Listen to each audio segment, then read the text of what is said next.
Halo Sobat Tekno, apa kabar kamu hari ini? Semoga kamu selalu sehat dan banyak rezeki. Di video kali ini kita unboxing Poki. Bercanda. Ini Samsung Galaxy A54 5G yang harganya 6 juta untuk yang varian 128GB dan yang saya beli ini 128GB juga. Tapi ini dapat dengan harga sekitar 5,6-5,7 jutaan. Cek link di deskripsi video. Ya, tapi dengan harga yang lebih murah kayak gini, nggak kebagian charger. Kalau misalkan beli dengan harga normal, pasti dapat charger. Dan boxnya kayak gini ya, tipis minimalis, dan di belakang sini ada kartu perdana dari XL. Nomornya agak berantakan. Yang saya punya ini di sini yang warna Awesome Graphite atau yang warna hitam ya, sesuai sama gambar di kotak. Ini boxnya kita buka langsung aja. Ini kemungkinan strategi Samsung ya, buat jualan HP tanpa ngasih charger ke depannya nanti. Jadi sekarang nih semua perangkatnya tuh chargernya terpisah, tapi tetap dikasih dulu. Nanti lama-lama bakalannya nggak akan dikasih semuanya. Gitu. Kemungkinan sih seperti itu ya. Karena ya namanya dikasih charger yang beda kotak itu kan berarti dia pemborosan packaging. Kita buka ya. Oke. Ini ada apa isinya di sini? Nyangkut. Oke, di kompartemen pertama ini kita dapat SIM card ejector, bentuknya kayak gini ya. HP 6 juta, SIM card ejectornya sederhana banget. Kemudian di sini kita buka, isinya kabel charger. Udah USB-C to USB-C, jadi kabel chargernya udah kekinian banget. Terus juga dapat buku panduan dan kartu garansi di sini. Udah nggak ada lagi isinya. Jadi kita nggak dapat casing ya. Nah kemudian ini dia smartphone-nya. Samsung Galaxy A54 5G. Kalau kita buka, kita lihat ya. Nempel nggak? Oh, nggak nempel. Wow, ini desainnya keren banget ya. Kalau yang kemarin A14 5G itu bertekstur, terus A34 agak-agak ngedoff ya. Kalau kali ini dia glossy ya, A54 5G.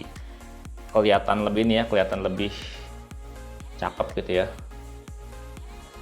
Berasa kayak dari bahan kaca, tapi beneran kaca atau bukan? Kayaknya sih kaca sih ya. Ih, cakep, keren. Ini dengan harga 6 juta punya desain kece kayak gini, pantas gitu ya. Di sisi atas ini ada slot kartu dan lubang mic. Kita lihat ya, kita cek slot kartunya kayak gimana.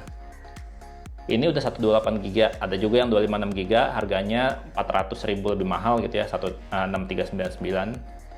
Dan slot kartunya kayak gini.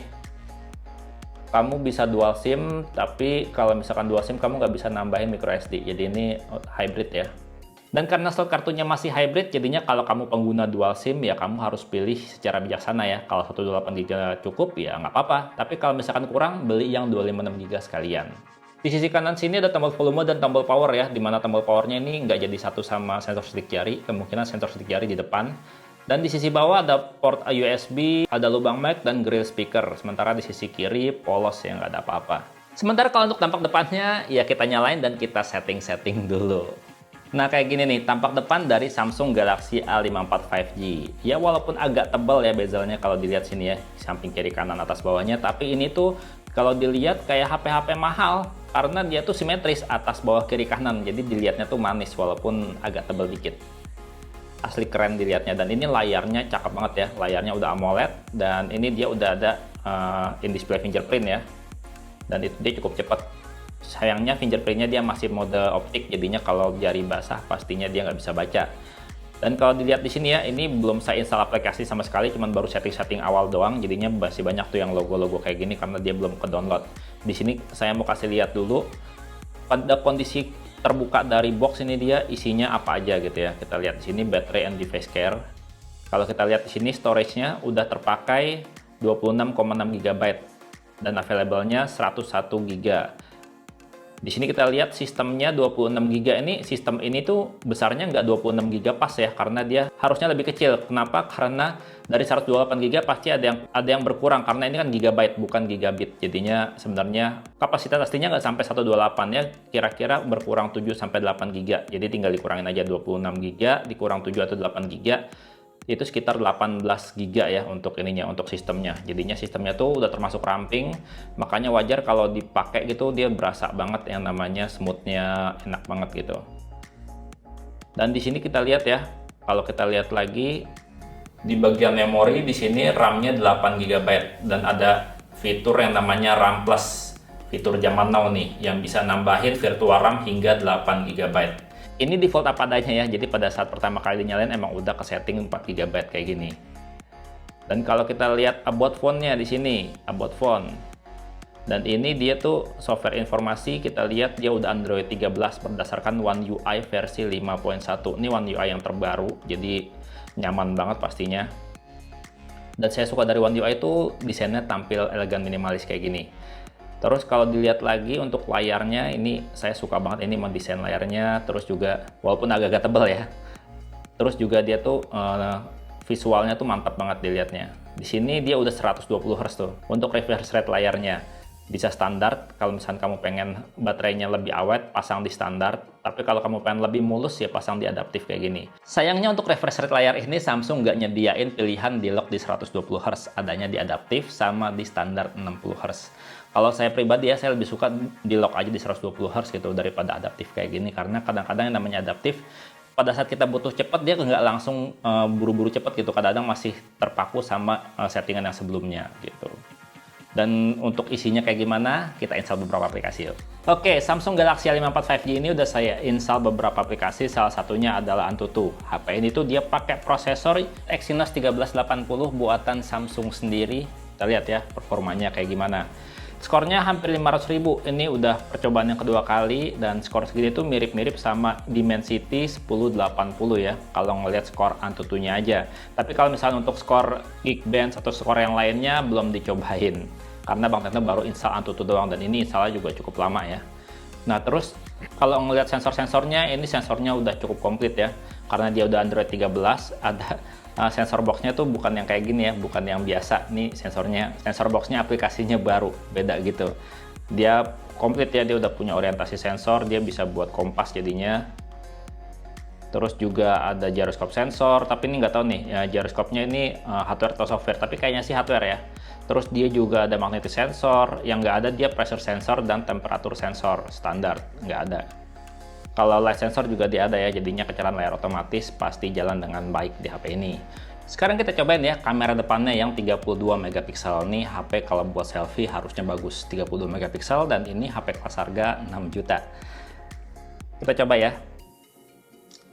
Oke, ini bening banget kalau dilihat. Kalau ngeliat previewnya terus hasilnya juga pastinya bening. Sekali lagi. Sekarang kita cobain mode potretnya. Nah, ini mode potretnya, ini bisa diatur blurnya seberapa kuat, tapi saya apa adanya aja. Kayak gitu hasil efek bokehnya. Sekali lagi. Kayak gitu. Nah, kalau kamu lihat di sini ya, ini khasnya Samsung ya. Dia sebenarnya kamera depannya tuh dia ultra wide, cuman dia bikin jadi di crop gitu. Jadinya ini kalau misalnya kamu foto-foto selfie-nya rame-rame, ini dia otomatis bakalan yang selfie group kayak gini. Dan kalau sendiri pasti yang single kayak gini. Dan untuk kamera utamanya, ini kamera utamanya 50 megapiksel dengan aperture yang cukup lebar ya, f1.8 kalau nggak salah. Dan dia udah ada OIS-nya, hasil fotonya kayak gitu. Sekali lagi ya kita cobain ya. Di sini ada Olight nih, produknya Olight. Asli ini hasil fotonya cakep loh. Sementara kalau untuk kamera ultrawide-nya jarak jauh langsung kelihatan dari jauh banget gitu. Terus di sini juga ada 2 kali zoom ya, dan 2 kali zoomnya ini dia digital zoom, dan hasilnya kamu bisa lihat ya. Nah terus HP ini juga dia punya kamera mode makro. Kita lihat di sini nggak kelihatan mode makronya di sini. Oke, mode makronya ini 5 megapiksel ya, jadinya hasilnya lebih jernih daripada HP-HP makro yang kameranya masih 2 megapiksel. Kamu bisa lihat tuh logo O-nya tuh kelihatan banget ya. Terus tekstur meja nih di sini kita bisa lihat sama lubang chargernya, tuh mantep banget. Nah sementara kalau untuk rekaman video kita lihat di sini ya, rekaman videonya ini dia tuh ada stabilizer di sini, jadi super steady on gitu ya. Jadinya sebenarnya kalau nggak dihidupin juga dia tuh udah cukup stabil gitu, kalau dilihat tuh, karena dia udah OIS gitu. Dan untuk rekaman videonya sendiri ini dia bisa support hingga Full HD 60 fps dan 4K 30 fps. Menurut kamu gimana Samsung Galaxy A54 5G ini? Harga 6 jutaan, tapi performanya mirip-mirip kayak yang 4 jutaan. secara skor hantu tuh ya, tapi kalau buat main game dan lain sebagainya belum dicobain lagi. Jadi untuk video reviewnya tungguin aja. Semoga tanggal 7 tanggal 8 Bang Tekno bisa rilis video reviewnya. Dan Bang Tekno pamit, sampai jumpa di video berikutnya. Bye bye. Tapi kalau buat yang suka hujan-hujanan sih ini happy nih, karena dia udah IP67. Nyemplung ke air juga nggak akan rusak. Kameranya juga mantep.